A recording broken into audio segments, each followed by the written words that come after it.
more people are talking to me about this action that we're taking than almost anything else except one other item that we've done since I've been a commissioner.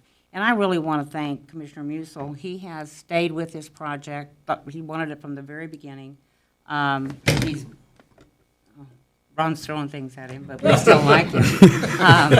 Falling down, falling down. And it's very near and dear to his heart, but it's also a really wonderful thing for our community, not only from a quality of life issue, but from an economic standpoint.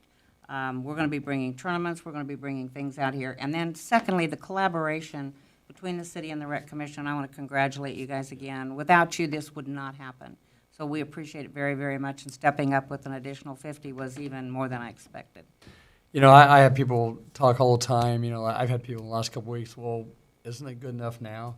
And it is. I mean, we got a great complex, but everybody around us is doing this, if not more. And if we want to continue to be viable and bring in these tournaments, we have to do this.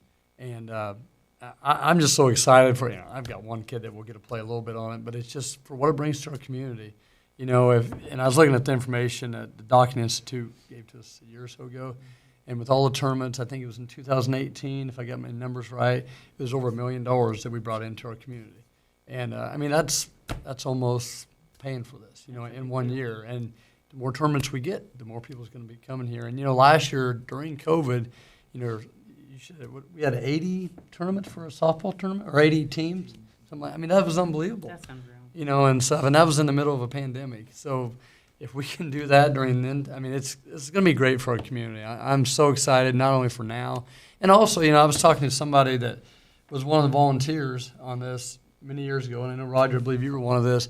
There was people, 10, 12 years ago that did this, that did a lot of grassroots to get this going, and they did the best they could for what we had. But now we have different funding sources. I have 3 boys. 2 of them will be playing on it for several years, and the next one coming up here in a couple of years will be playing on it, so I'm excited from, I guess, a personal and a parent standpoint.